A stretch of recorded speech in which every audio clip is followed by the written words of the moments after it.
I'm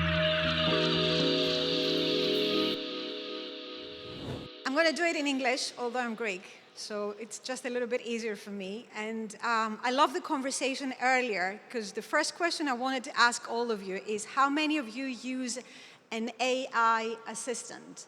You can raise your hand, all of you. How many of you really feel that the AI assistant understands you and your business? It's interesting, isn't it? We're talking about, autonomy at a much higher level.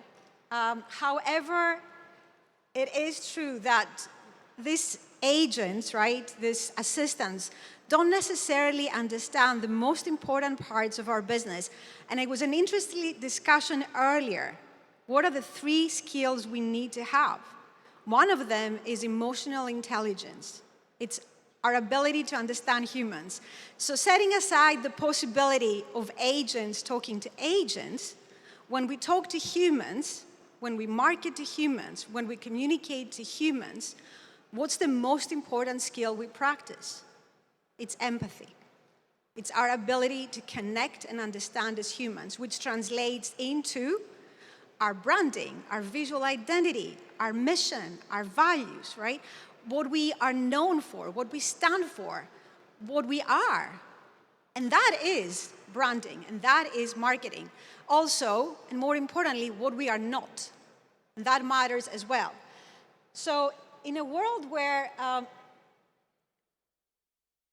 we have all of this going on with our AI assistants, I'd like you to introduce you to Luz, who is based in Oxford, and she runs a little business.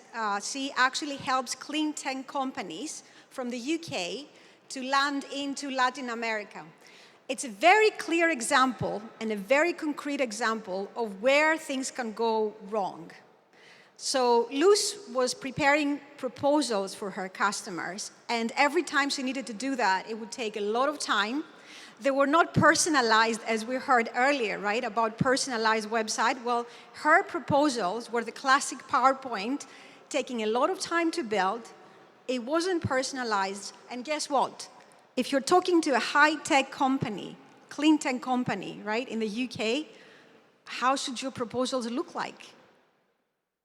What's the expectation of these customers?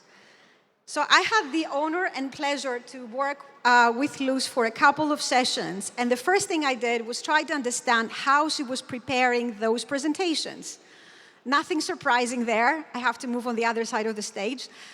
She was using Copilot, but the way she was using Copilot is the way you just responded. It didn't seem to quite understand her business, her voice, and what her customers really needed. And that was a big void. She had to pay for a designer, and she had to spend a lot of time. So we saw what she was doing with these tools, and we started using Claude. I'm not advertising the tool, but it's just one assistant. And we also started using Lovable. As you heard, I am a Lovable ambassador. And she was able to build fully interactive, fully personalized, on-brand, and on-point proposals for her customers, which carried their visual identity, their logo, their language, and they were thoroughly researched. And the most important part, it did not take weeks. It didn't even take days. It took hours. And she didn't need a designer. And that, for somebody like Luz, and for many of us running our own business or working in an organization, is simply groundbreaking. Now, the most important observation is that we use the AI assistants, but they don't hold memory. It's what you said earlier. They seem to just forget who we are, and they just can't quite grab all the things that really matter about us. And working with Luz and other people like Luz who want to communicate, who want to write on social media, who want to create proposals and presentations, there's one thing that became very clear to me, that although, as we heard earlier, agentic AI could be doing things on its own, buying stuff for us, right? Agents talking to each other. We as users are still seeing those things as assistants. We tell them to get jobs done, to do tasks, but we don't fully exploit all the capabilities they have. I think you heard earlier something I very much believe in, which is critical thinking. And one of the things I value the most in my business, and I hope you will agree, is when somebody asks the difficult questions. The ones you don't want to hear, the ones you really heard sometimes, but those are the questions that matter the most. It's what I always say, you need to have a critical friend in the room. And these AI assistants can actually work like a critical friend. They can ask those questions and find the things that you struggle to see, the things that you probably haven't thought of, where you're inconsistent or what you're simply missing. And finally, the most interesting layer of working with these AI assistants is when they really understand the big picture. And I call them a strategist. It's somebody who really gets it, gets who you are, what your business is, what your values are, who your customers are, right? What's their world? What do they care about? What do they feel? What do they struggle? What do they want to get done? How do they measure success? And all these things in a world where we communicate to humans matter. Matter in colors, matter in words, matter in images, matter in every detail of when we talk to our customers. And you won't be surprised if I tell you that I firmly believe that if you don't understand your customers and can't communicate that to the agent, you can't tell them who they are, you're getting back an output that feels average. But what if you can? So I've worked with a lot of my customers, including Luz, to introduce a concept called Athena, and I call it your business operating system. Effectively, it's an assistant, a strategist, and a critical friend all in one. And the key thing that Athena really does is she just builds out an understanding of the context of your business and has a memory of every conversation, which I think you must have observed when you have these dialogues. It feels like you just need to repeat yourself. And there is no memory of decisions you've made, of things you've corrected, of things you've missed and observed in previous conversations. So not only it knows you and your business and your voice and your brand values, what your services are, what your customer case studies are, but also it holds a memory from session to session, and it does the hard job, which we don't like, to ask those difficult questions. And that, I believe, is the most powerful way to work with this type of AI assistants. And one of the things that I really admire when I work with agents in this way is not only the decisions I make, but why I make these decisions. What are the patterns I'm seeing? And what are the assumptions I'm making? In fact, the decisions, the why behind our decisions and our assumptions are more valuable than the actual output of writing a piece of text, of creating a landing page. It's the thinking process and all the things we've discarded, right? And the things we promoted that actually matter. And those things are us. It's not the agent. It's not somebody else. It is our intellect. It's our emotional ability to communicate that creates them. So the tools that I've used with Luz and we're using in Athena is Claude. I don't know how many of you know of Claude. I'm sure many of you know Claude. Hands up. Anthropic, yeah. And brilliant.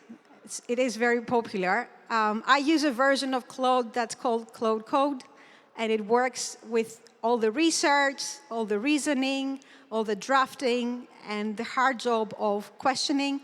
I use Lovable for building presentations like this one, including the visual aspects, proposals, microsites, landing pages, interactive experiences, onboarding guides, even templates of digital experiences. Obviously, you can use Lovable to build an entire app if you wish to do that, or an entire solution. So it's a very, very thorough tool with a lot of capabilities. But what makes the difference, and what I'd like you to remember from this session today, is the context matters, And our ability to communicate to the assistant and to Lovable with clarity the context about our business is what makes the difference. And the second part is the memory, is our ability to track the decisions, to track the sessions, to track the interactions, to truly build learning and a deeper understanding of who you are as a business, of who you are as a professional in what you do. And that's how you get this transition. I hope you like the visual, which is one of my absolute favorite creations. I do have a sense of pride when I saw it. And the reason is because it shows what I believe is important, right? It's the human aspect of how we use this technology to be more human and communicate with empathy and with a human touch. So you move from working with an assistant to working with somebody you think with that really is able to find your pace and follow your pace. And the other piece I believe that's happening when you work with Athena and the way I've set up my assistants and working with Lovable, it gets sharper over time. And isn't that great? It's like having an employee or a colleague, right, who really matures in the job and starts to get it. And there's something about those conversations we have with these tools, like we would do with our colleagues, that really accumulate and build up over time. And there's something you can sense that's just improve in the quality of those conversations. And finally, and more importantly, at the very bottom, you can see my favorite character in these dialogues, which is the critic. I said it earlier, the critical friend, the person that will ask the difficult questions. And I think we should not discount at all the importance of being asked those difficult questions. They are indeed invaluable. So with that, I'm just going to recap, the story of Luz and many of us, I believe, who resonate with a story like her and what becomes possible when we simply change the way we work, but use these AI assistants and tools like Lovable in a different way.